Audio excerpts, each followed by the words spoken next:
तिच्या आयुष्यातल्या तिच्या तरुणाईतली एकही गोष्ट तिने अशी माझ्यापासून दूर केली नाही की तिने ती मला सांगितली.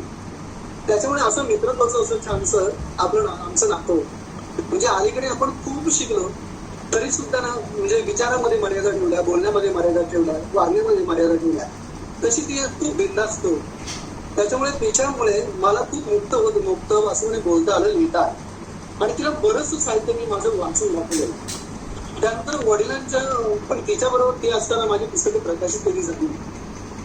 पण एक मात्र तुम्हाला सांगतो, मुंबईमध्ये आम्ही त्यावेळेस नवीनच होतो. माझा पगार नेमका होत नव्हता. 6 महिन्यातून एकदा पगार यायचा आणि घर चालवणं मोठं अवघड व्हायचं. तर त्यावेळेस ती गोधड्या शिवायची. गोधड्या शिवून तिला 350 रुपये मिळाले होते. आणि पहिला कार्यक्रम माझा धुळ्याला झाला. धुळ्याला कार्यक्रमासाठी मला त्यावेळेस 1996 मध्ये मला बोलावलं आणि त्यावेळेस मी तिकडे गेलो. आईने 350 रुपये दिले होते. म्हटलं कार्यक्रमाचे मिळाले की मी ती परत तिला देईन. पण तिकडून येत आल्यानंतर तुम्हाला खरं सांगतो, म्हणजे तुकोबांनी म्हटलंय, नका दंतकथा सांगू इथे कोणी कोरडे ते बोल बोलू. मी इथे दंतकथा सांगत नाही आणि सांगण्याची मला गरज नाही. कारण इतकं आयुष्य चितेवरचं आहे ना, त्याच्यापेक्षा वेगळे असे चटके असू शकत नाही असं मला वाटतं. तर तिकडून आल्यानंतर एक मस्त असं पाकिट, बंद पाकिट आणलं, ते देवाऱ्यामध्ये ठेवलं. सकाळी उठून मी शाळेत गेलो. म्हटलं आई उघडेल ती. घरी संध्याकाळी आल्यानंतर आईला असं वाटलं की याने उघडलं नाही, मी कसं उघडू, म्हणून तिने उघडलं नाही. तिच्या समोर ते पाकिट उघडून मला त्यातले जे पैसे होते ते आईला परत सुपूर्द करायचे होते. ते पाकिट मी फोडलं आणि तुम्हाला सांगतो, त्याच्यामध्ये फक्त एक पत्र होतं, कार्यक्रम कसा झाला याबद्दल. त्याच्यामध्ये 5 रुपये सुद्धा नव्हते. बापरे म्हटलं, आपण 350 रुपये खर्च करून आलो आईचे. जिने 2-3 महिने खर्च, म्हणजे गोधड्या शिवल्या होत्या, त्याचे तिला 60-70 रुपये एका गोधडीचे मिळायचे. असे 350 रुपये ते आपण गमावून बसलो. मला फार वाईट वाटतं. ती एकही अक्षर शिकलेली नव्हती, परंतु तिने मला सांगितलं की हे बघ, अरे कार्यक्रम करत जाशील, पैसे येत जातील, पण हे जे पहिलं पत्र जे आहे ना, हे तुझ्या कार्यक्रमाचं तुला मिळालेलं सन्मानपत्र आहे. हे पत्र जर तू दाखवत जाशील तर कार्यक्रम तुला मिळत जातो. आणि खरंच ते पुढे पुढे तसंच होत गेलं. आजवर हजारो कार्यक्रम होत गेले. सगळीकडे जिथपर्यंत मला जात आलं मी आईची शिकली. आणि वडिलांनी, मी जेव्हा पहिलं पुस्तक काढलं आणि वडिलांना आजारी होते, ते सप्रेम दिलं, तेव्हा मला वडील म्हणाले, एकच छापलं का? म्हणजे साहित्याबद्दल माझ्या वडिलांना किती माहिती होती बघा. एकच छापलं का म्हटलं? नाही म्हटलं, छापली पुष्कळ, पण तुम्हाला सप्रेम. परंतु त्यांचं ज्ञान, ते चांगले पोवाडे गाणारे होते, त्या रुबाया छान गायचे, त्यांनी तमाशामध्ये काही कामं केली होती. त्याच्यानंतर त्यांनी कीर्तनं केली होती. म्हणजे चौफेर असं त्यांना ज्ञान होतं. एक दिवस मी वडिलांना विचारलं, एक मिनिट घेतो मी फक्त, आणि तुम्ही नंतर पुढच्या प्रश्न करा. मी एक दिवस वडिलांना विचारलं की तुम्ही कधी शाळेत गेला होता का? तर ते म्हणाले की हो, मी सकाळी शाळेत गेलो, हा माझा शाळेचा पहिला दिवस, आणि संध्याकाळी घरी आलो, हा शेवटचा दिवस. अरे बापरे म्हटलं, भरपूर मोठी शाळा झाली तुमची. तर ते म्हणाले, असं मी एकटाच होतो. म्हणजे वडील आईला एकटे होते आणि वडिलांचं निदान बालपणी झालं. आईला वाटायचं की माझ्या पोराला जंगलातून जाताना वाघानं खाल्लं होतं. त्या भलत्या प्रेमापोटी आईने कधी त्यांना शाळेमध्ये घातलं नाही. पण तुम्हाला सांगतो, एका दिवशी ते काय शिकले, एका दिवसात मी त्यांना विचारलं. त्यावेळेस त्यांचं वय वर्ष होतं 87. तेव्हा त्यांनी मला सांगितलं, तो एक कविता मला आजही आठवते. एक दिवस माणूस शाळेत गेला, त्याची एक कविता 87 वर्षी पाठ होती. ती कविता होती, रानपाखरा रोज सकाळी यायची माझ्या घरात, गाणे गाऊन मला उठवशी मित्र जीवाचा करार, चोच चिमुकली पंख चिमुकले, देह तुझा सानुला, अनापाट आवाडातून कैसे उडता येते तुला. असं म्हणताना त्यांनी माझ्या पाठीवर थाप मारले, म्हणाले, अपाट आवाडातून कैसे उडता येते तुला. कळली का कविता? म्हटलं कळली. काय कळली? तुला ती उद्देशी नाही, तू बाहेर जा, आज जा. इतकं आईवडिलांच्या जवळचं नातं असल्यामुळे मला वाटतं की हा प्राजक्ती भर जो जगण्यात आला ना, तो त्यांच्यामुळे आला. आणि बापाच्या वेदनाही प्रचंड होत्या. तू पुढचा प्रश्न विचार, नंतर शेवटाकडे जाताना मी त्यांची कविता नक्की आहे. पण म्हणजे हे वैशिष्ट्यच आहे. मला वाटतं आपल्या पिढीच्या सर्व मंडळींना माहिती आहे की आपल्या कविता हे गेय असायच्या आणि त्यामुळे पाठ असतात त्या कविता. आणि त्यांनी तर एकच दिवसामध्ये एवढी सुंदर कविता म्हणजे ते लक्षात ठेवली हे महत्त्वाचं. आणि आता तू खरं तर संजय दर आठवड्याला मला वाटतं एक एक लेख लिहितो, ललित लेख लिहितो आणि त्याच्यातून तो खूप सुंदर लिहितो. म्हणजे तुम्हाला FB वर बघायला पण मिळेल की खूप सुंदर लिहितो. त्याने मुलाखत घेताना हां छान वा असं म्हणू नये म्हटलंय, म्हणून मी अगदी गप्प आहे आज. तुम्हाला वाटलं असेल की मागच्या काही मुलाखती आणि आज ही का एवढी गप्प आहे, तर त्याचं कारण हे आहे की ह्याने दम देऊन ठेवलेलं आहे. पण अतिशय सुंदर आहेत. म्हणजे तुझ्याशी बोलताना मला काही वेगळं वाटत नाही आहे की ही मुलाखत आहे असं नाही वाटत. छान आपल्या गप्पा रंगतायत. मी पुढचा प्रश्न असा विचारते की एवढा मोठा म्हणजे वयाने हा संजय माझ्याच एवढा आहे, पण तरीसुद्धा त्याच्या आयुष्यात म्हणजे त्याच्या ह्या पर्सनल आयुष्यामध्ये सुद्धा हे जे त्यांनी किस्से सांगितले हे आम्ही कधी अनुभवले नाही आहेत. कारण अशी गरिबी किंवा असा प्रकार कधी अनुभवलेला नाही आहे. पण तो त्याने हसत हसत स्वीकारला आणि आज तो एक ह्या पदावर येऊन पोचलेला आहे. पण मी तुला सांगेन की ह्या वळणावर की एक तुझ्या आयुष्यातली पहिल्यांदा एक सुखद आठवण सांग. आनंदाची आठवण अशी कुठली सांगता येईल? म्हणजे नंदाबरोबरचं लग्न हे मी नंतर विचारणार आहे, त्याच्या व्यतिरिक्त सांग. अरे बापरे, म्हणजे ना खरं सांगू का, हां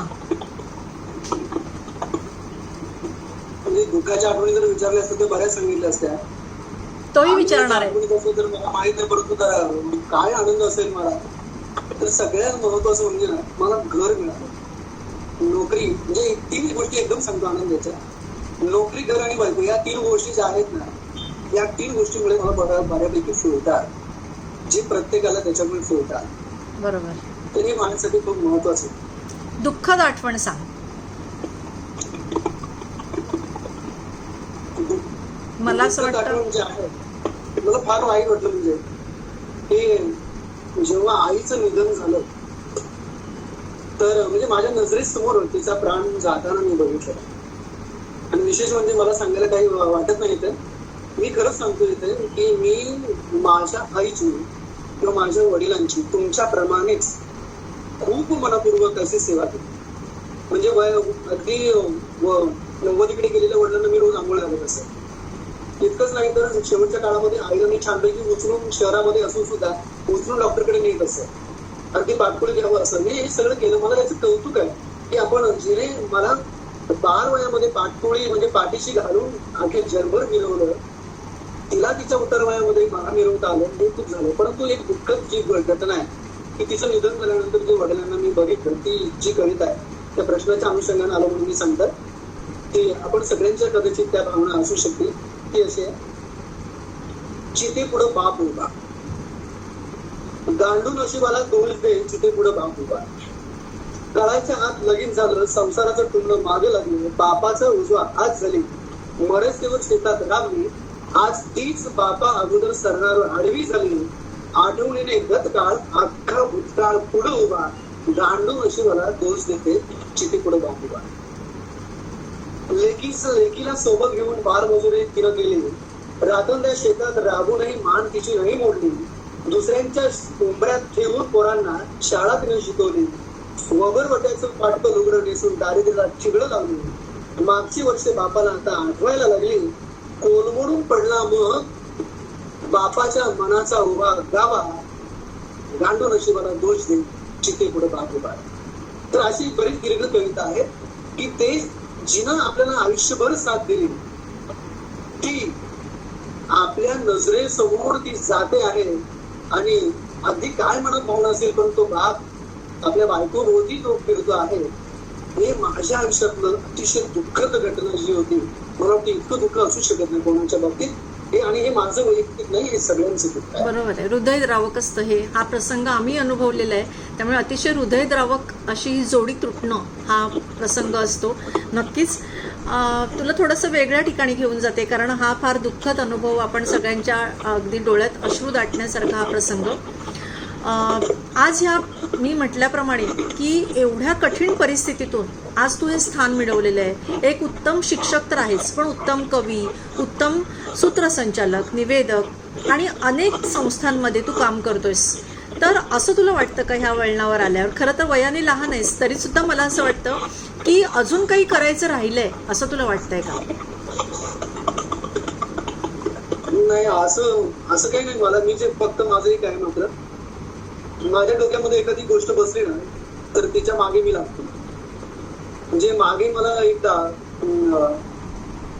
एक म्हणजे साने गुरुजी, ते प्रत्येकाला लहानपणापासून आवडतात. मी इतका साने गुरुजींच्या मागे लागलो, साने गुरुजींचं साहित्य इतकं वाचलं की तृप्त होईपर्यंत त्याचा मी म्हणजे पिछा नाही सुटला. बरोबर. किंवा असे अनेक कवींच्या बाबतीत सुद्धा झालं. हे सगळं करत असताना मी असं काही ठरवलं नाही मला असं व्हायचं आहे. पण एक मात्र करत होतं की माझ्या एका मित्राला मी विचारलं की सध्या काय करतो तू, शिक्षक तर आहे पण त्याच्याबरोबर काय करतो आणि जोडधंदा काय करतो. तर तो मित्र मला म्हणाला की भाजीपाल्याचा धंदा करतो. आता धंदा करतोय भाजीपाल्याचा, मला काही वाईट नाही वाटलं त्याच्यामुळे, पण मला असं वाटलं की मी जे क्षेत्र निवडतोय ना त्या क्षेत्रातच मला काहीतरी केलं पाहिजे, त्याला अनुरूप असं काहीतरी केलं पाहिजे. मग आपल्याला एक म्हणजे शांताबाई शेळकेंचं एक ओळ फार महत्वाची त्यांनी म्हटलेलं आहे की त्यांनी ज्या कविता सुरुवातीच्या कालखंडामध्ये लिहिल्या त्यांनी काही छंद म्हणून लिहिल्या, त्यांनी छंदाचा धंदा केला. त्या म्हणाला की छंदाचा धंदा करता आला पाहिजे. मी माझ्या कविता केल्या, पण हे करत असताना सुद्धा ते माझ्या पुरतं ते न ठेवता ते इतरपर्यंतच आहे. ज्यांना आवडेल ते घेतील, ज्यांना आवडणार नाही ते दूर सारतील, पण त्याच्यामुळे माझं काही नुकसान होणार. आणि म्हणून मी साहित्यामध्ये रमतो. पण एक मात्र करत, जर मी म्हणजे शिक्षक झालो नसतो तर मला नेहमी वाटतं की मी ना पत्रकारितेमध्ये म्हणजे बऱ्यापैकी रमलो असतो किंवा मला ते पत्रकारिता करायला आवडली असती. कारण पत्रकारिता जेव्हा मी टीव्हीवरच्या बातम्या वगैरे ऐकतो ना, मी कोणाशी एवढं बोलत नाही पण मी भारी चुका काढतो त्यांच्या. मला कळतं याच्या ठिकाणी चूक आहे. वर्तमानपत्रात इतक्या चुका येतात, तुम्हाला खरं सांगतो. मी 1.5 वर्ष झालं मी वर्तमानपत्रच वाचायची सोडून दिली, कारण मला पाहिजे ते इतर ज्ञान मला पुस्तकांमधून शिकायला मिळतात. कारण वर्तमानपत्रामध्ये एक बातमी अशी होती, एका कांद्याच्या ट्रक खाली चिरडून 7 मजूर ठार. आता गाडीमध्ये काय त्या ट्रकमध्ये एकच कांदा होता का? एका कांद्याच्या ट्रक खाली चिरडून मजूर कसे की ठार? ठीक आहे, बातमीची गांभीर्य आहे, पण असं कसं? आणि म्हणून ना मला अशी मस्त पत्रकारिता करायला आवडली असती की जी सुरुवातीच्या कालखंडामध्ये, आणि कुसुमाग्रजांनी जी पत्रकारिता केली, पत्रकारितेबद्दल कुसुमाग्रजांनी फार सुंदर लिहिलेलं आहे. आणि त्याच्यातून ते खरं तर कवी म्हणून पुढे खूप घडत गेली. आपल्याला माहित आहे की नाही मला माहित नाही, परंतु ती पत्रकारिता कुठेतरी अशी दडलेली आहे. आणि म्हणून स्तंभले म्हणून मला जायचं होतं, परंतु इतक्या रांगा लागल्या वर्तमानपत्रामध्ये आणि इतका माझा चांगला काही वशिला नाही. म्हणून मी छोटे लघुलेख द्यायला सुरुवात केली. आणि जिथे जिथे प्रसार माध्यम जे आहे, व्हॉट्सअप आहेत किंवा फेसबुक आहे, तर तिथे तिथे मी प्रसारित करायला लागलो. त्याचं एक पुस्तक झालं आणि त्या पुस्तकाचं नाव आहे परिघावरून. की मी त्याच्यात नाही, मी दुरूनच आहे. हे सगळं आहे तुमचं, सारे तुझेच होते सारे तुझ्याच साठी, कशा पद्धतीने मी ते लिहून मोकळं. छान छान, मस्तच. आता तोच धागा पकडून की तू एक यशस्वी म्हणजे कवी आहेस, लेखक आहेस, शिक्षक आहेस, निवेदक आहेस, म्हणजे सर्वच क्षेत्रांमध्ये अशी यशस्वीता सगळ्यांनाच मिळते असं नाही. असं म्हणतात की एका यशस्वी पुरुषाच्या मागे एक स्त्री असते. तर मी पुन्हा आता नंदाकडे वळते की जेव्हा तिचा वाढदिवस होता तेव्हा FBवर तू तिच्याविषयी 3-4 ओळी टाकल्या होत्या सुंदर. आणि मी एक व्हिडिओ पाहिला होता तुम्हा दोघांचा, अगदी चित्रपटाला साजेसा असं एक ते गाणं होतं. आणि तिच्याबरोबरचे फोटो की तिच्याबरोबर असतानाचा आनंद मी नेहमीच पाहिलेला आहे. तर मला तुझं फॅमिली बॅकग्राऊंड म्हणजे नंदा आणि शुभमविषयी थोडंसं सांग. शुभमच ना? हो, शुभम. ओके. म्हणजे त्याचं नाव मी आनंदमय ठेवलं होतं, पण ते आईला ते आनंदमय उच्चारताना भारी अडचण यायची, त्याच्यामुळे ते मागे पडत गेलं नाव. आणि ते आई ते शुभम करता करता तो शुभम झाला असं. तर म्हणजे फॅमिलीमध्ये खरं तुम्हाला सांगू, प्रत्येकाचं मला नेहमी वाटतं ना, अशी ना खूप सुखाची कुटुंब सगळ्यांची असतात. कळलं का? आपण खूप विवांचने येतो. समजा मुलाचं एक विश्व असतं, बायकोचं एक विश्व असतं, आपलं एक विश्व असतं. पण आमचं घर फक्त की तिघांचं कधी राहिलंच नाही. म्हणजे आमच्या घरातले तर सगळेच आहेत त्याच्यामध्ये, पण अनेक शिक्षक, अनेक मित्र, अनेक मैत्रिणी सगळ्यांचं म्हणून असं बोटावळा करत तिने खूप सांभाळ. म्हणजे एक अगदी अरुण मात्र आपल्याला सगळ्यांना माहित आहे की त्याची ती सगळी पैठण वगैरे अशी सगळे ती म्हणजे कधीही बेदाशब्द फोन करणार, ते येणार, तिथे मैफिली जमणार. आणि जेव्हा कवींच्या मैफिली जेव्हा जमतात, कवी गातात तो कवी खातात जास्त, हे तुम्हाला सांगतो. लक्षात आलं? म्हणजे त्याला मी पण काही नाही, म्हणजे मजे.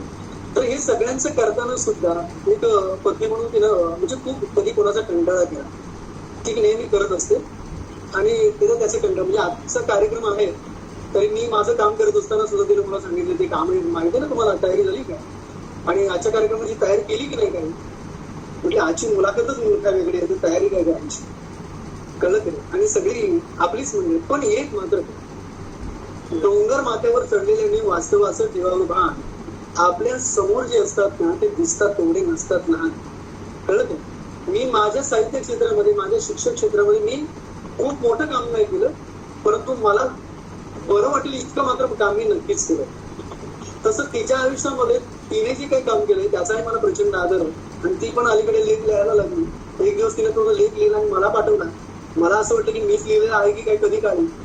आणि मग पण तिचं एक असं आहे की मी स्टेज पर्यंत जातो, ती काही स्टेज पर्यंत जाण्याचं तिचं काही तेवढं काय मोह नसतो. तिला कसं प्रसिद्धीचा मोह नाही, तिचा काही ओढ नाही. आणि मुलाच्या बाबतीत जो आहे तो म्हणजे खूप बोलायला लागते त्याला. म्हणजे संध्याकाळी ऑफिसवरून आल्यानंतर त्याला सगळी दिवसभराचं सगळं सांगायचं असतं. आणि जर ते सांगण्यासाठी मी जर उपलब्ध नसेल तर मग त्याची थोडीशी चिडचिड होते की कुठे गेली, मला हे सगळं बोलायचं होतं. की मला वाटतं की आपल्यामध्ये कुटुंबामध्ये नुसती दिवाळी भिंतीवर असून चालणार नाही, रंग भिंतीलाच असून चालणार नाही, तर मनात एकमेकांचे सगळ्यांनी जेव्हा रंग भरू आणि मग खरी मैफिली खऱ्या येतील आणि मग नित्य दिवाळी होईल असं मला नेहमी वाटतं. आणि मग चर्चांना उदाहरण येते, सगळ्या प्रकारच्या चर्चा होतात, गप्पा होतात. हे सगळं सगळ्यांच्या बाबतीत व्हावं असं मला नेहमी वाटतं. सुदैवाने आपल्या सगळ्यांचे इथे बरेच शिक्षक किंवा तुमचा जो परिवार आहे, कुटुंब परिवार आहे, या सगळ्याच्या घरामध्ये असं होत असेल म्हणून सगळे तर इथे जमलेले आहेत असं मला वाटतं. नक्कीच. आणि म्हणजे मलाही खूप वाटतं की नक्कीच एक स्त्री ही पुरुषाला जर मदत करत असेल तर नक्कीच पुरुष पुढे जात असतो. संजय, मराठी भाषा आज आपण बघतो की मराठी भाषा कुठेतरी जरी आपण आज मराठीतून बोलत असलो, घरी बोलत असलो, तरीसुद्धा आज आपली मुलं ही आज हिंदी आणि इंग्लिशचा वापर करतात. आणि इंग्लिश मिडियममधून शिकत असल्यामुळे तीच भाषा त्यांना जवळची वाटते. आज बोलीभाषा, आमची जी वाडवळी भाषा आहे तिचं पण संवर्धन होत आहे किंवा इतर ज्या बोलीभाषा आहेत त्याचंही संवर्धन होताना दिसतंय.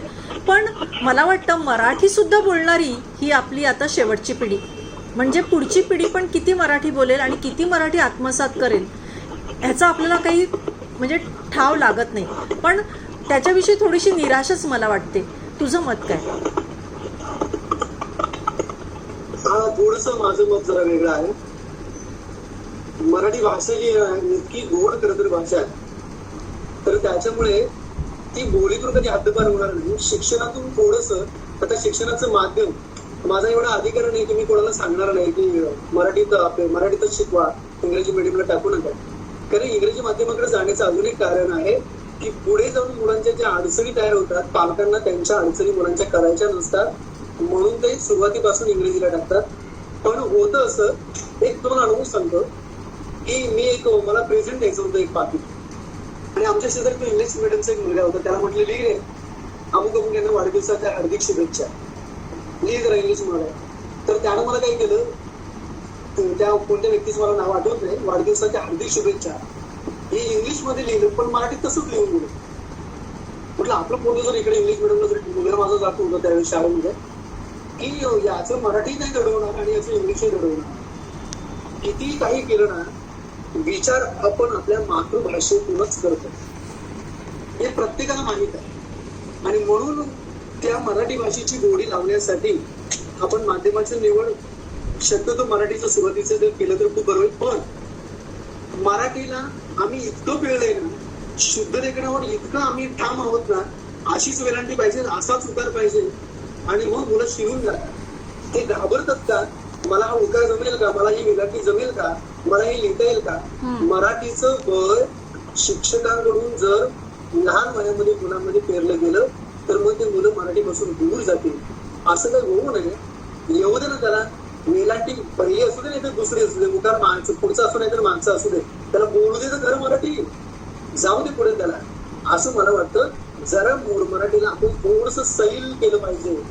कारण मराठीचे शुद्ध लेखनाचे नियम जर कायमच बदलतात तर मग नियम आपण असं म्हणू शकतो का असेच नियम आहेत, म्हणू नाही शकत. आणि म्हणून अगदी आपण संत गावी बघितलं त्याच्यापासून शिवरायांच्या काळामध्ये तेव्हाच आत्ताच भाषा प्रवाही बदलत गेली, आपण ती स्वीकारत गेली पाहिजे. आणि मग मात्र मराठीला आपल्या अगदी बोली भाषेमध्ये जर सांगायचं झालं तर भाव नाही. ते चांगले दिवस नक्की येतील आणि यायला हवेत. कारण आता एक नवीन धोरण येते ना, नवीन राष्ट्रीय शैक्षणिक धोरणामध्ये त्यांनी एक मुद्दा मांडलेलाच आहे की पहिलीपासूनच ते इंग्लिश आणि मराठी म्हणजे आपली भाषा म्हणजे मदर टंग म्हणजे मातृभाषा आणि आपली इंग्लिश ही दोघंही समानपणे शिकवण्याचा मानस आहे त्यांचा. जर ते तसं झालं तर इंग्लिश आणि मराठी या हातात हात घालून नक्कीच पुढे जातील आणि पुढची पिढी म्हणजे नक्की मराठी टिकवेल असा आशावाद आपण नक्की ठेवू शकतो. याला एक आदर्श मी आठवण सांगतो बरं का. जिथे ना म्हणजे जिथे जिथे व्याख्यान वगैरे असे कार्यक्रम व्हायचे ना लहानपणी मी मुलाला सोबत घेऊन जात असते. म्हणजे त्याने बरेचसे साहित्यिकांना जवळून बघितलं, अनेक व्याख्याते जवळून बघितलं. मी स्वतः जेव्हा 3ऱ्या-4थीमध्ये इयत्तेमध्ये होतो तेव्हा बाबासाहेब भोसले जे शाहीर होते त्या शाहिरांचे कार्यक्रम एका तालुक्याच्या ठिकाणी होतात आणि त्या कार्यक्रमाला मला जायचं होतं. तिकीट होती 2 रुपये, पण पैसे तेवढे नव्हते. पैसे नव्हते म्हणून मी घरी सांगू शकत नव्हतो, तर मी एक उकिरडा खोदायला घेतला होता एका माणसाचा, की त्याने मला सांगितलं की तुला मी 2 रुपये देईल पण हा उकिरडा खोदून द्यायचा. बरं त्याच्याकडे 5-25 मशीन, या सगळ्या मशीनचं शेण त्या उकिरड्यात. मला अजिबात अंदाज लागला नाही. मी तो उकिरडा उकरत गेलो तो हलता आले ना उकिरडा आणि माझ्या उकिरड्याचं शेण गरम, त्याच्यामुळे माझ्या पायाला असे ना फोड आले. त्या आईने झोपताना आम्ही काही सांगितलं नव्हतं. घरी गेल्यानंतर आईने ते रात्रीचं झोपल्यानंतर तिने बघितलं याच्या पायाला एवढे फोड कसे. तिने दरडावून विचारलं. मग मी तिला सांगितलं की मला आता रविवारी आणि अशा कार्यक्रमाला जायचंय, पैसे नाही तुझ्याकडे मागू कसं. आणि म्हणून मी उकिरडा चाळायला घेतला. असं झालं आणि पैसे तर काही मिळाले नाही, उकिरडा काही संपत नाही. दुसऱ्या दिवशी ती माझ्या बरोबर आली. तो उकिरडा रागारागाने तिने मला चाळून दिला आणि त्या माणसाकडे जाऊन सांगितलं की मला माझ्या मुलाला पहिले 2 रुपये देऊन टाक.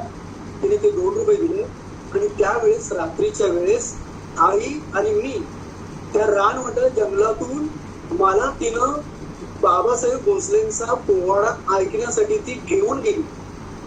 लक्षात आलं, हे जे बीज आहे ना कुठेतरी सुरुवातीपासून पेरावं लागतं. आज सुद्धा पालकांनी मुलांना अशा कार्यक्रमाला समजून ऐकून न समजून तिथपर्यंत नेलं पाहिजे, त्यांना तिथपर्यंत पोहोचवलं पाहिजे. मग कान तयार होतो, कान तयार झालं की मन तयार होतं आणि मन एकदा तुमचं तयार झालं की तुम्ही लिहिता बोलता होता. नक्कीच. आणि हा उपक्रम प्रत्येक पालकांनी राबवायला पाहिजे असं मला वाटतं. तुझ्या लेखनामध्ये म्हणजे तुझं लेखन इथे बऱ्याच जणांनी वाचलेलं आहे, काही जणांनी अजूनही वाचलेलं नसेल ते FB त्याचं संजय गवांदीचं पेज उघडून नक्की वाचू शकतात.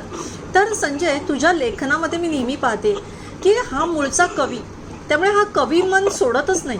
जेव्हा गद्य लिहितो म्हणजे ललितबंध लिहितो किंवा ललित लेख लिहितो तेव्हा सुद्धा त्याच्या ह्या प्रत्येक लेखातून कविता डोकावतेच. काय म्हणणं आहे तुझं एक कवी म्हणून?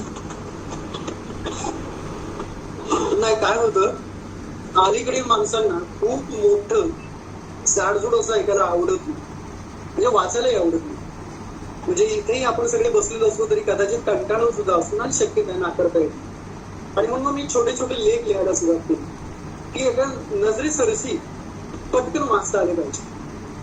की अगदी 3-4 मिनिटाच्या पलीकडे माझा एकही लेख गेलेला नाही अजूनपर्यंत. 4 मिनिटांमध्ये लेख संपतो.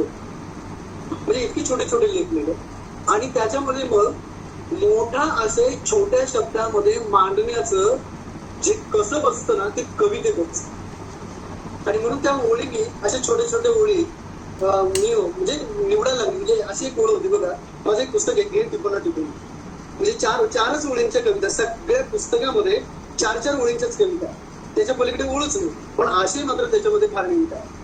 तर मी त्याच्यामध्ये घे टिपून टिपून आहे त्याची एक त्या पुस्तकाचं ब्रीदच होती, नाव घे टिपून टिपून.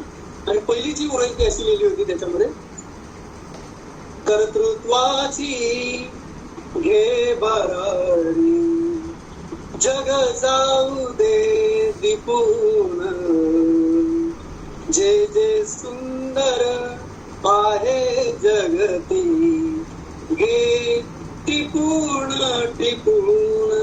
समोर कविता सुन.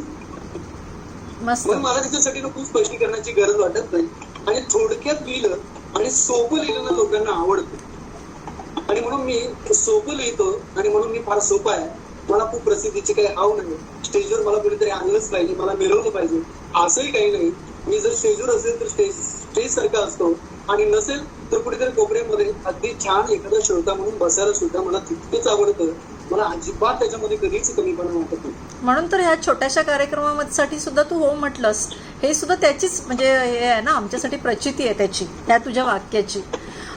संजय, तू सर्व प्रकार म्हणजे हाताळले आहेत, पण नाटक हा साहित्य प्रकार आजपर्यंत हाताळलेला नाही आहे. तर तुला नाटक लिहावंसं वाटतंय की काय, म्हणजे का की जमलेलं नाही आहे? मला आठवतं बरं का, चावडीवर म्हणून एक ना नाटक होतं. ते गुरुजींनी आमच्या बसवलं होतं आणि त्या गुरुजींनी बसवलेल्या नाटकामध्ये मी सुद्धा होतो. त्यांनी त्या काळामध्ये एक ब्लॅक अँड व्हाईट फोटो काढला होता आणि सगळ्यांना एक प्रिंट दिली होती आणि तो नाटकातला फोटो म्हणून मी तो घरी आईला दाखवल्यानंतर आईला म्हणलं, बघ मी नाटकामध्ये असं असं काम केलं. तिने ते बघितल्यानंतर ती खूप हसली. तर त्याच्यामध्ये मला काम काय होतं, मी आणि माझा दुसरा मित्र विजय होतो. आम्ही दोघे त्या राजवाड्याच्या बाहेर मालदार चौकदार दोघे होतो. दोघांकडे भाले होते. विशेष म्हणजे अख्खं नाटक जे 1.5 तास होतं त्याच्यामध्ये आम्ही बाहेरच उभे होतो. आम्हाला काहीच बोलायचं नव्हतं. असं ते नाटकात काम केलं होतं. आणि सगळ्यात मोठी गंमत अशी होती की जो भाला धरायचा होता, माझं टोक होतं भाल्याचं खालच्या दिशेला आणि त्याचं भाल्याचं टोक होतं वरच्या दिशेला. सगळ्या श्रोत्यांनी रात्रीचं ते नाटक गावामध्ये बघितलं. कोणाच्याही लक्षात आलं नाही, गुरुजींच्याही लक्षात आलं नाही. पण आईने मात्र त्या फोटोतून नाटकासारखे तुम्ही आहात, तुमचा भाला कुठे, तुमची टोकं कुठे, हे आईला कळलं. त्याच्यामध्ये तेव्हा मी काम केलं होतं. परंतु मी एक पटकथा लिहिली होती, म्हणजे खोबरं नावाची एक पटकथा केली होती आणि त्याचं एक छोटस नाटकला माझा एक मित्र आहे वीरेंद्र ढेवरेकर, त्या पटकथेचं त्याचं नाट्य रूपांतर त्यानं केलं. त्याचा बराचसा भाग शूटिंग सुद्धा त्यानं केलं. पण आर्थिक चणचण मध्ये आली आणि अजून ते पुढे सरकलं नाही. परंतु नाटक लिहिल असं मला तरी कधी मी वाटत नाही, कारण तो प्रांत फार वेगळा आहे. नक्कीच. तुझं पण नाटक बघत तर नक्कीच असशील ना, तर तुझं असं एखादं आवडीचं नाटक किंवा आवडीचा सिनेमा सांगशील? अरे नाटक मला बरी आवडतात. म्हणजे 4 चौकी ऐकले, 4 चौकी मला खूप म्हणजे आवडलेलं नाटक आहे. म्हणजे कितीतरी नावं सांगता येतील असं. मला पंतमा वाटली की एका लग्नाची गोष्ट होती, सगळ्यांनी बघावं. एका लग्नाची मी दुसरी गोष्ट बघितली. त्याच्यानंतर चित्रपटाच्या बाबतीत मला खूप आवडला पिक्चर, म्हणजे लहानपणी तो बघितलेला धरमकाटा पिक्चर बघितला होता. तर त्या धरमकाटामध्ये तो कादर खान जो आहे त्याची ती भूमिका, त्याचं ते नेतृत्व, हे सगळं मला असं भारीच वाटायचं. कारण त्यावेळेस पिक्चर खरा कधी आवडतो माहिती का, जोपर्यंत आपल्याला कळत नाही ना हा पिक्चर आहे, तोपर्यंत पिक्चर आपल्याला भारी प्रभावित करतो. पण एकदा आपण पिक्चर कळायला लागला आपल्याला की मग आपण समीक्षा करायला लागतो. मग त्या समीक्षेतून आपण तो चित्रपट बघायला लागतो. मग त्या चित्रपटावरचं मन आपलं मुडतं. पण बालवयामध्ये जे चित्रपट बघितले होते ते आरी संसार असू दे, मायबाप असू दे, मर्दानी असू दे, बरोबर, किंवा तो भालू, म्हणजे भालू चित्रपट बघितल्यानंतर मी एक कुत्रा पाळला होता. असं की तो मला आवडला म्हणून असं पाळलं. मग घरचे लोक खूप बोलत होते माझ्या नावाने बरेचसे, पण हा प्रभाव होता. आपल्या पिढीवर किंबहुना चित्रपटांचा किंवा नाटकाचा प्रभाव होता. आज मुलं विसरून जातात, म्हणजे त्याचा प्रभाव ते पडू देत नाहीत असं मी म्हणेन. पण आपल्यावर तो प्रभाव नक्कीच होता. तू म्हटलंस भालू त्याप्रमाणे. आता संजय, मला एक सांग की तुझी एखादी पूर्ण झालेली इच्छा, एखादी अपूर्ण राहिलेली इच्छा, म्हणजे काय की असं असं व्हायचं होतं, असं असं करायचं होतं आणि ते पूर्ण झालं, आणि असं असं करायचंय पण झालेलं नाही. मला, मी सांगितलं ना, मला फार मोठं व्हायचं नव्हतं. पण मला असं वाटलं होतं ही जी साहित्यिक चळवळ जी आहेत ना, याच्यामध्ये साहित्य घेऊन केवळ माझंच नाही, म्हणजे मी आजच्या कार्यक्रमामध्ये माझ्या साहित्य एवढं बोललाय तर तुम्ही युट्यूबला जा किंवा सगळीकडे कुठेही बघा, जिथे जिथे क्लिप माझ्या मिळते तिथे, किंवा कार्यक्रम ज्यांनी माझे ऐकले असतील तिथे मी माझी मिरवणूक कधीच केली नाही. इतर साहित्यिक जे आहेत, म्हणजे बाबू बोरकर जे आहेत आपले, त्या बाबू बोरकरांचं इतकं मी वाचन केलं आणि त्यांचं साहित्याचे बरेचसे युट्यूबवर मी कार्यक्रम सुद्धा डाउनलोड केले, तुम्ही बघू शकता. तर मला एवढंच आहे काय की मला साहित्यामध्ये थोडंसं रमायचं होतं. खूप व्हायची इच्छा नव्हती, परंतु थोडंसं तरी डुबायचं होतं.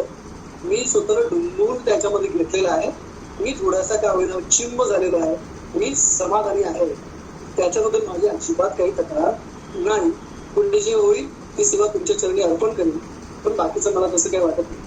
पण एक जी इच्छा आपली राहिली की मला खरं सांगू, शिक्षक असल्यामुळे ना मला मुख्याध्यापक व्हायचे.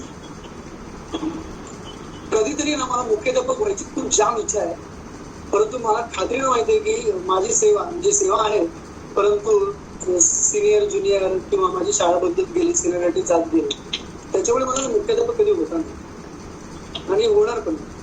परंतु माझ्या मनामध्ये अशा खूप कल्पना आहेत की मुख्याध्यापक असं असलं पाहिजे, की त्यांना असं करावं, त्यांना तसं करावं, मग असं मला खूप वाटतं. आणि मग असे काही चांगले मुख्याध्यापक जेव्हा मी बघतो ना, त्यांचं मला भारी कौतुक वाटतं की भारी, हे ना हे मस्त आहे असं म्हणा. पण दुःख आहे जेव्हा दुसऱ्यावर दडपण आणण्याचे जे कोणी अधिकारी असतात, दडपशाहीचा मार्ग अवलंबून दुसऱ्यावर दडपण जेव्हा ते आणतात ना, तेव्हा मी फार व्यथित होतो. तुम्हाला सांगतो मी, एक ओळखीची एक शिक्षिका असती की त्याच्यामध्ये तिच्यावर इतका अन्याय झाला की ती एकच खुर्ची पण नाही, एकच स्टुलावर तिला बसवून ठेवलं. का तर तिने थोडस सांगितलं की मी असं असं करायचंय मला, आणि ती रास्त होती, विषयावर तिचं प्रकार ज्ञान होतं, परंतु तिनं थोडस एक स्पष्टोक्तेपणा तिला इतकं घडला की त्या स्टुलावर तिला वर्षभर त्या शाळेने बसवून ठेवलं, तिथेच बसून राहिली. शिक्षकांबरोबर ती जेव्हा काही काळ 5-7 वर्ष डबा खात होती, परंतु जेव्हा संस्था तिच्या विरोधात गेली तेव्हा शिक्षकांनी तिच्यापासून काढता पाय घेतला आणि ती वर्षभर ती त्या स्टुलावर बसून राहिली. ती गरोदर होती आणि त्याच्यामध्ये इतकं तिला एकटं वाटायला लागलं, तिचं ब्लड प्रेशर वाढलं, तिचं डायबिटीस जे काय ते वाढलं आणि त्याच्यामध्ये तिचं निधन झालं. बापरे. ती नाही गेली, एक आई गेली, एक शिक्षिका गेली आणि तिच्या बरोबर पोटातला गोळा गेला. त्यावेळेस त्या शिक्षकांनी तिला सपोर्ट केला नाही आणि त्यावेळेस मुख्याध्यापकांनी दुर्लक्ष केलं. आणि म्हणून मला नेहमी वाटतं की कधीतरी मी मुख्याध्यापक झालो असतो ना, तर मी नक्की दाखवून दिलं असतं की शिक्षक कसे सांभाळावे. नक्कीच तुझी ही निरागसता आहे की त्याला माहीत आहे की मुख्याध्यापक होणार नाहीये, पण तरीसुद्धा त्याला ती इच्छा आहे आणि हे त्याने बोलून दाखवणं ही त्याची निरागसता त्याने जी सांगितली तीच आहे. संजय, तू शिक्षक साहित्य संमेलनाचा मुंबईचा अध्यक्ष आहेस, तर काय माहिती देशील या आपल्या संस्थेबद्दल? मी खरं सांगतो मी की शिक्षक साहित्य संमेलनाचा मुंबईचा अध्यक्ष असताना बऱ्याच जणांना तो माहित नाही. मला असं खूप जड वाटतं, कसं सांगू मी, कारण सगळे साहित्यिक वेगवेगळे असतात. मी माझा अधिकार कसा गाजवतो प्रत्येक गावात, असं नाही गाजवता येणार ना. मला नेहमी वाटतं एखाद्याने एक कविता लिहिली तर तो कवी आहे. कवी छोटा मोठा असं काही नसतं, त्याची कविताच त्याला मोठी करतात. बालकवींच्या काही सगळ्या कविता आपल्याला माहित नाही, परंतु ती पुढराणी म्हटल्यानंतर बालकवी नुसते बालकवी राहतात, ते पुढे मोठे कवी होऊन जातात. असे कितीतरी कवी आहेत, त्या सगळ्यांबद्दल मला आदर आहे. परंतु साहित्य संमेलन जे आहे, मुंबईतले शिक्षक असू दे किंवा जे शिक्षक आहेत, साहित्यिक आहेत, त्यांना एकत्र करून, तो पण त्याच्यामध्ये होते, आपण अशा महाराष्ट्रातल्या कवींना एकत्र घेऊन त्यांचं प्रकाशित साहित्य कधी झालं नव्हतं, त्यांच्या कवितांचं प्रकाशन आपण केलं. किंवा आपणच नेहमी चौरंगावर आपलीच पूजा मांडण्यापेक्षा इतरांना व्यासपीठ मिळवून द्यावं यासाठी नेहमी प्रयत्नशील राहिलो. आणि मला मोठा अभिमान वाटतो की आपले आमदार जे आहेत, शिक्षक आमदार कपिल पाटील साहेब, त्यांनी आपल्याला खूप त्याच्यासाठी असा अवकाश दिला आणि ते नेहमी पाठीशी राहतात. तुम्ही साहित्य क्षेत्रासाठी जे चांगलं कराल ते तुम्ही करत राहा, हा त्यांचा मानस असतो. ते कधी लुडबुड करत नाही आणि त्याच्यामुळे आपण हे चांगलं कार्य निदान आतापर्यंत तरी करू शकलो, पुढे करत राहू. पण काहींच्या बाबतीत मात्र आहे ना, मी बघितलं, साहित्यिक असू दे, एखादी संस्था असू दे, एखादा संघ असू दे, म्हणजे काही संघ तर मी असे बघितलेले आहेत, अध्यापक संघ, की त्याच्यामध्ये रथ ओढायला मीच पाहिजे आणि रथामध्ये बसायला मीच पाहिजे. हे कसं काही शक्य आहे? एकतर तुम्ही रथ ओढाल किंवा तुम्ही रथात बसाल, दोन्ही गोष्टी एका वेळेस शक्य होणार नाही.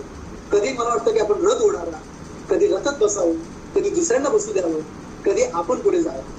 हे करत असताना या भूमिका काही जण इतकी त्या संघामधल्या स्वतःच्या पदाला इतके चिटकून बसलेले आहेत की बाकीचे सुद्धा लोकांना असं वाटतं की इतका हा चिटकून बसलेला आहे, हा बाजूला सरत नाही, याच्या लक्षात काय येत नाही. आणि म्हणून मी आपल्या सगळ्या समितीमध्ये सुद्धा सांगितलं की तुम्ही कधी जेव्हा मला म्हणाल ना की संजय आता तू जरा बाजूला हो, आता आपण दुसऱ्यांना सांगू, मला काहीही वाटणार नाही, अजिबात वाटणार नाही.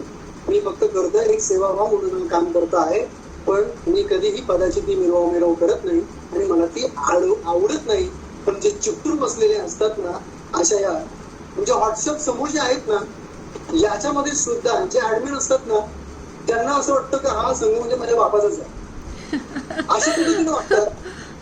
आणि कंपनी चालवावी ना तर अशा पद्धतीचे संघ चालवतात. आणि मग अशा लोकांचे जे आहे ते लोक खूप हुशार असतात, त्यांना कळतं काय आणि कसं चाललं. दुर्दैवाने ही परिस्थिती खरी आहे आणि त्याच्यावर म्हणजे आपल्यासारखे सदस्य जेव्हा त्या ग्रुपवर असतील तेव्हा त्याच्यावर आपण नक्की मात करू शकतो.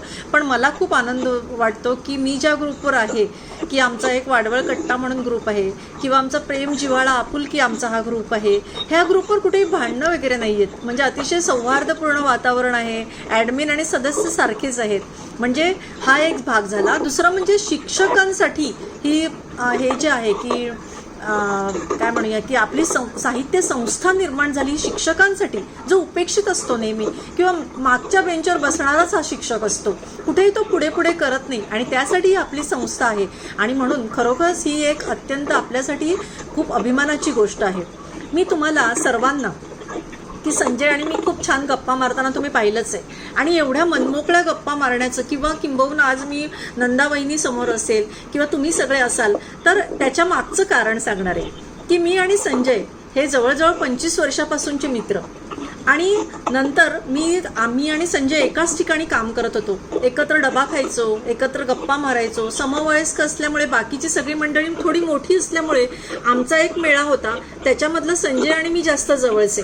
नंतर संजय काही करण्यासाठी 8 दिवसासाठी गावाला गेला आणि नंतर संजय यायच्या आधीच मी तिथून बाहेर पडले. नंतर आम्ही भेटलो नाही, बरीच वर्ष मध्ये गेली आणि 10-15 वर्षांनी मला संजय पुन्हा एकदा भेटला आणि तेवढ्याच आनंदाने मी संजयला एवढ्या गर्दीतून हाक मारली. प्रचंड गर्दी होती, शिक्षक भरतीचाच कार्यक्रम होता आणि खूप लांब संजय मला दिसला आणि एवढ्या जोरात म्हणजे कसलंही भान न ठेवता एवढ्या जोराने मी संजयला हाक मारली. म्हणजे खूप काही भेटल्यासारखं वाटलं संजयचे. आणि मग नंतर आम्ही नंबर शेअर केले आणि आम्ही पुन्हा मी बरेच मित्र किंवा मैत्रिणी बघते की एक काही वर्षानंतर भेटल्यानंतर त्यांच्यामध्ये आणि आपल्यामध्ये कुठेतरी दरी निर्माण होते की कुठेतरी तो एकतर पुढे निघून गेलेला आहे किंवा त्याला आठवणी नाही आहे की ही माझी मैत्रीण होती. अशी परिस्थिती संजयच्या बाबतीत झाली नाही आणि हाच त्याचा निरागसपणा आहे, पण त्यांनी म्हटल्याप्रमाणे साधेपणा आहे, सरळपणा आहे.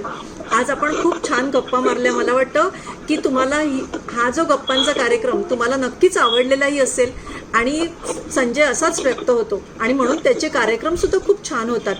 तर मी आज संजय आपल्या कार्यक्रमाला आला म्हणून मी संजयच्या कुटुंबाचे, कारण संजय बराच काळ ॲडमिट होत नव्हता आणि मला प्रश्न पडला की संजय नसेल तर आता मुलाखत घ्यायची कोणाची, आणि मग तो नंदाच्या या नंबरवरून जॉईन झाला. म्हणून संजयच्या कुटुंबाचे सुद्धा मी आभार मानते. आपण सर्वजण इथे उपस्थित राहिलात आणि म्हणून आपणा सगळ्यांचे मी इथे आभार मानते, कारण नावं जर घ्यायला गेले तर खूप नावं आहेत. म्हणून मी पुन्हा एकदा सर्वांचे मनपूर्वक आभार मानते. आणि संजय पुन्हा जर आमचा कार्यक्रम झालाच, कारण आम्ही फिजिकल एक प्रोग्राम घेणारच आहोत, कोरोनामुळे राहिलेला आहे, तर त्यावेळी जर तुला बोलवलं तर नक्कीच आमच्या गावाकडे असणारे पालघरला तर तू नक्कीच ये. तर पुन्हा एकदा तुम्हा उपस्थित सर्वांचे आणि संजयचे मी मनपूर्वक आभार मानते आणि आपला कार्यक्रम संपला असं डिक्लेअर करते. नमस्कार, धन्यवाद.